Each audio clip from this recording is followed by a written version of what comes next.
பெரும்பாலும் இந்த கடிகாரம் 30 வருஷமா கட்டிக்கிட்டு இருக்கீங்க. நம்ம எப்பவுமே அப்படிதான் பண்ணுவோம்.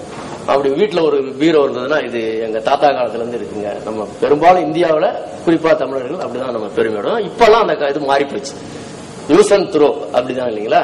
அது கம்ப்யூட்டர்ல கூட அந்த அளவுக்கு இல்ல. ஏன்னா பாரு இங்க கூட எக்ஸ்பி தான் இருக்கு. நேற்று கூட கப்பலான் ரொம்ப வருத்தப்பட்டாரு. 100 செல் கம்ப்யூட்டர்ல 7 கம்ப்யூட்டர்ல கூட விண்டோஸ் 7 இல்ல. அந்த மாதிரி எக்ஸ்பி தான் நம்ம பயன்படுத்துறோம். அப்படி இருக்கும்போது செல்போன்ல கொஞ்சம் அது மாறி இருக்கு. டக்குன்னு ஒரு வருஷத்துக்கு ஒருக்க அல்லது 3 மாசத்துக்கு ஒருக்க செல்போனை மாத்திட்டே இருக்கும். ஏன்னா அதுக்கு காரணம் ரொம்ப சீப்பாயிருது, பெசிலிட்டிஸ் அதிகமாயிருது, 3G 4G என்னென்னமோலாம் வந்துருது. சோ கட்டாயம் மாத்த வேண்டிய தேவை இருக்கு. அதனால செல்போனை அடிக்கடி மாத்துறோம். கம்ப்யூட்டர்ல கூட அப்படி கிடையாது. அப்படி மாத்தும் போது வேற வேற கம்பெனியுடைய செல்போன் நம்ம வாங்குறோம் இல்லைங்களா? புதிய வசதி இருக்குது அப்படின்றதுனால. இன்னொன்னு என்னன்னா ரொம்ப அடிக்கடி தொலைகிறது செல்போனு, அப்புறம் திருடு போயிருது. இந்த மாதிரி விஷயங்கள்லாம் பாத்தீங்கன்னா அதுக்கு நிறைய புள்ளி விவரங்கள்லாம் இருக்கு. சோ கட்டாயமா நம்ம அடிக்கடி வேற வேற போன் மாற்ற வேண்டிய அவசியம், செல்பேசி மாற்ற வேண்டிய அவசியம் இருக்குது. அப்ப மாறும்போது இதுல வேற மாதிரி இருந்துச்சு, அதுல வேற நான் ஏற்கனவே சொன்ன கார் உதாரணம் மாதிரி வேற மாதிரி இருந்துச்சுன்னா தேவையில்லாத பயனாளர்களுக்கு தேவையில்லாத பிரச்சனைகள் வரும். அதே போல ஒருத்தரே 2-3 செல்போன் வச்சிருக்கிறதையும் பார்க்க முடியுது இந்த காலத்துல. அந்த அளவுக்கு அதோட விலை ரொம்ப மலிவாயிருச்சு. எங்க ஊரு கிராமத்திலாம் போனீங்கன்னா இவர் 1000 ரூபாய் 500 ரூபாய் சொன்னார் இல்லைங்களா? அங்கெல்லாம் 100 ரூபாய் 200 ரூபாய் 300 ரூபாயில இருந்து செல்போன் கிடைக்குது. எப்படின்னு கேட்டீங்கன்னா அது செகண்ட் ஹேண்டு. அவசரமா ஒருத்தர் வருவாரு, தம்பி இந்த போனை வச்சுட்டு ஒரு 100 ரூபாய் கொடு, நான் நாளைக்கு வாங்கிக்கிறேன் அப்படின்னு கொடுத்துட்டு போயிடுவாரு. அவர் ஒரு வாரம் வரமாட்டாரு. அதுக்கு ஒரு எல்லை இருக்கு. ஒரு வாரம் நீ வரலைன்னா அதை நான் வித்துருவேன். அப்ப அந்த நம்ம அடகு வச்சா அப்படித்தானே பண்றாங்க இல்லைங்களா? அத மாதிரி இவர் அந்த 100 ரூபாய் கொடுத்தது 150 ரூபாய்க்கு வித்துருவாரு. இவருக்கு 50 ரூபாய் அதுல லாபம் இருக்கும். சோ அந்த மாதிரி விக்கிறாங்க. காய்கறி கடையில செல்போன் வாங்கலாம் எங்க வில்லேஜ்ல. சோ அந்த மாதிரியான இது மாறிடுச்சு. இப்ப அது ஒரு காரணம். அதனால ஒருத்தங்களே நிறைய போன் வச்சிருக்கிறதும் வாய்ப்பு இருக்கு. அப்புறம் இது தரப்படுத்தலுக்கான காரணம் நான் சொன்ன மாதிரி இந்த மாதிரி கருவிகள் மாறும் போது அதுல இடைமுகம் வேற மாதிரி இருக்கக்கூடாது, ஒரே மாதிரி இருக்கணும் அப்படின்றதுதான். கடைசியா முடிக்கும் போது இதை நம்ம எப்படி இம்ப்ளிமெண்ட் பண்றது? நம்ம சொன்னா நோக்கியா கேட்பாங்களா? நோக்கியா சொல்றதுதான் நம்ம கேட்டு எழுதி தர வேண்டியிருக்கு அந்த வார்த்தைகளை. ஓரளவுக்கு அரசு முன்கை எடுக்கணும். இப்ப அரசாங்கத்திட்ட கேட்டுதான் அவங்க கம்பெனி ஆரம்பிக்கிறாங்க. சும்மா அவங்க தமிழ்நாட்டுல செல்போன் கம்பெனி ஆரம்பிச்சு நோக்கியா ப்ரொடியூஸ் பண்ணி வித்தர முடியாது. MOU போட்டு சில கண்டிஷனுக்கு உட்பட்டு தான் அவங்க கம்பெனி ஆரம்பிக்கிறாங்க. சோ நம்ம நாட்டுல கம்பெனி ஆரம்பிக்க முடியும், சில கண்டிஷன்ஸ் போடணும். இப்ப தமிழ் இன்டர்ஃபேஸ நீங்க ப்ரொவைட் பண்ணணும் இங்க விக்கிற செல்போனுக்கு ஒண்ணு. அடுத்து ப்ரொவைட் பண்ணா இந்த குறைந்தபட்ச இந்த விஷயங்களை நீங்க கணக்குல எடுத்துக்கணும். இப்ப தமிழ் எழுத்துரு மற்றதெல்லாம் வரும்போது தமிழ்நாடு அரசாங்கத்துல இருந்து ஒரு ஜிஓ போட்டாங்க. அரசுக்கு அரசாங்க அலுவலகங்களில் கணிப்பொறி வாங்கணும்னா இந்த சாப்ட்வேர் அதுல இருக்கணும், தமிழ் சாப்ட்வேர், இந்த சாப்ட்வேர் தான் பயன்படுத்தணும் அப்படின்ற மாதிரி ஒரு ஜிஓ போடுறாங்க. சோ அந்த மாதிரியான சில விஷயங்களை அந்த செல்போன் தயாரிப்பு நிறுவனங்களுக்கு நம்மளை கேட்காம அவங்க கொண்டாந்து வைக்க முடியாது. இப்ப எப்படி சீனாவில இருந்து வந்த செல்போனை அதுல அந்த ஐடி நம்பர் இல்லைன்னு சொல்லி நம்ம ஒரு தேதி நிர்ணயிச்சு அதை செயல்படாம ஆக்கணுமா ஆக்கலையா? அது அரசாங்கத்தால முடிந்தது இல்ல. அக்டோபர் 1ஆம் தேதியில அந்த செல்போன்லாம் ஒர்க் பண்ணாது. நீங்க வேணா வச்சுக்கோங்க, வாங்கி வச்சுக்கோங்க, ஒர்க் பண்ணாது அப்படின்னு சொல்லி இம்ப்ளிமெண்ட் பண்ணிட்டோம் இல்லைங்களா? அதை திருட்டுத்தரமா அதை யாருக்கும் தெரியாம யூஸ் பண்ணிட்டு இருக்கிறது அது வேற. அது எப்பவுமே எல்லா இடங்களையும் நடந்துட்டு தான் இருக்கும். ஆனா சட்ட ரீதியாக அப்படி ஒரு சட்டம் நம்மால் போட முடியும். சோ அந்த மாதிரி அரசு ஒரு முன்கை எடுக்கணும். அதற்கு இந்த உத்தமம் அல்லது இந்த தமிழ் இணைய மாநாடுகள் இது போன்ற அமைப்புகள் அதுக்கு ஆலோசனை வழங்கணும். அரசுக்கு இன்புட் கொடுக்கணும், அதுக்கான ஆலோசனைகளை வழங்கணும். அதுக்கு ஒரு கமிட்டி போட்டு ஒரு காலகட்டம் நிர்ணயம் செய்து இந்த காலகட்டத்துக்குள் இதை செய்து முடிக்கணும். அதை எல்லா செல்பேசி தயாரிப்பு நிறுவனங்களுக்கும் அதை வழங்கி இப்படிதான் இருக்கணும். தமிழ் எங்க மாநிலத்தில் விற்கக்கூடிய செல்பேசிகளில் இந்த வசதி இருக்கணும், தமிழ் இன்டர்ஃபேஸ் இருக்கணும்.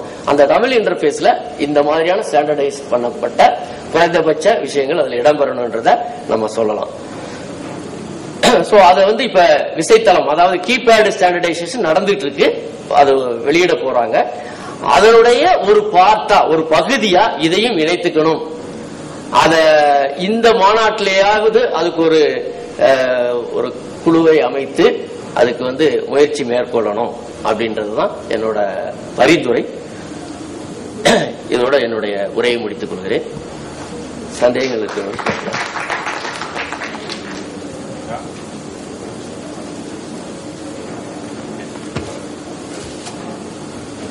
நேரத்துக்குள்ள முடிச்சுட்டோம். பெரியார் மணியம்மை பல்கலைக்கழக துணைவேந்தர் அவர்கள் இந்த நினைவு பரிசினை நண்பருக்கு வழங்குவார். உத்தமத்தின் சார்பில் தமிழ் இடைமுகத்தை பத்தி இப்போ நண்பர் பேசினாரு, கற்றை படிச்சாரு. அதை பற்றிய கேள்விகள் நமக்கு இன்னும் ஒரு 2-3 நிமிடங்கள் இருக்கின்றன. 3 கேள்விகளை கேட்கலாம். இந்தியாவில அதுக்கு அடுத்தது ஆந்திரா இல்ல. நான் சொல்றது தென் மாநிலம் சொல்லல. நான் முழுக்க இந்தியாவில் இருக்கிற எல்லா மாநிலங்களையும் சேர்த்தா தமிழ்நாட்டுக்கு அடுத்து யார் இருக்கான்னு எண்ணிக்கையில் தான் நான் வந்து அதை வரிசைப்படுத்தியிருந்தேன். இல்ல, இந்த 82 விழுக்காடுங்கிறது அதுல குறிப்பிடல. இல்லைங்க, இது 82 விழுக்காடுங்கிறது ரொம்ப வியப்பிற்குரிய ஒரு செய்தி. நான் கற்பனை பண்ணல.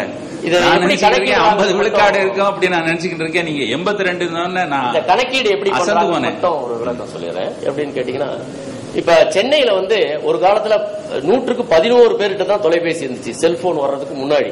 எங்க பிஎஸ்என்எல் நிறுவனத்தினுடைய புள்ளி வரும். இப்ப வந்து சென்னையில ஏறத்தாழ 200 நெருங்கிட்டு இருக்கு. 200%. அதாவது 1 கோடி பேர் இருக்காங்கன்னா 2 கோடி செல்போன் இருக்குன்னு அர்த்தம் சென்னையில. இது எப்படி கணக்கிடுறாங்கன்னா, சிம் கார்டு விற்பனை ஆகுது இல்லைங்களா? ஆமா. அந்த விற்பனைக்கு நீங்க ஐடி கார்டு கொடுத்து உங்களுடைய ஜெராக்ஸ் காப்பி எல்லாம் கொடுத்து ஒரு சிம் கார்டு வாங்கிட்டீங்கன்னா அது கணக்குல சேர்ந்துருது. வாங்கின பிறகு அதை பிச்சு குப்பை தொட்டியில போட்டீங்களான்றது அவங்களுக்கு தெரியாது. கணக்கு கிடையாது. அது கணக்கு கிடையாது. ஆக்டிவா இருக்கக்கூடிய அந்த சிம் கார்டுகளுடைய எண்ணிக்கையை வச்சுதான் இந்த செல்பேசி பயனாளர்கள் அப்படின்ற கணக்கீடை அவங்க மேற்கொள்றாங்க. ஒவ்வொரு நிறுவனமும் ஏர்செல் இவங்க எல்லாம் எவ்வளவு விற்கிறாங்க, எவ்வளவு வித்திருக்காங்க இந்த மாதம், அந்த கணக்கீடை வச்சு இந்த புள்ளி விவரம் கணக்கிடப்படுது. அதனால பாத்தீங்கன்னா உண்மையிலேயே அந்த செல்பேசி அத்தனை வச்சு பயன்படுத்துறாங்களான்றது கொஞ்சம் மாறுபடும். 2வது கேள்வி, இந்த குறுஞ்செய்தி வந்து அந்த அளவுக்கு பயன்படலைன்னு சொல்றீங்களா? அது என்னால அது வியப்பா இருக்கு. இல்ல, பயன்படலைன்னு நான் சொல்றேன். இல்ல, குறுஞ்செய்தினா தமிழ் குறுஞ்செய்தி சொல்றீங்களா? தமிழ்ல குறுஞ்செய்தி அது வந்து அந்த ஒரு அப்ளிகேஷன் வந்து வளராதுன்னு நினைக்கிறீங்களா? வளரணும். அது வளராம இருக்கிறதுக்கு காரணம் என்னங்க?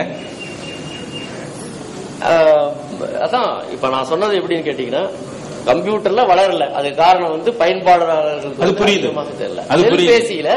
செல்பேசியில வந்து அந்த தயாரிப்பு நிறுவனங்கள் அதற்கு வந்து சரியான வடிவத்தில், அதை எளிமையான வடிவத்தில் தரவில்லை. 1. 2வது வந்து பரவலா நானும் நிறைய பேர்கிட்ட, எங்க தமிழ்ல வந்து நீங்க SMS கொடுக்குறீங்களா, என் போன்ல எல்லாம் அது கிடையாதுங்க, எங்க உங்க போனை கொடுங்கன்னு வாங்கி பார்த்தா ஆன்னு இருக்கு அவருடைய கீ போன்ல. இதங்க இருக்குன்னா நான் இதை பார்த்ததே இல்லைங்க, நான் செல்போன் வாங்கி 3 மாசம் ஆச்சு, நான் இதை பார்த்ததே இல்லைங்கன்றாரு அவரு. அதாவது விளம்பரப்படுத்துதல்ன்றது வந்து ரொம்ப ரொம்ப தேவை.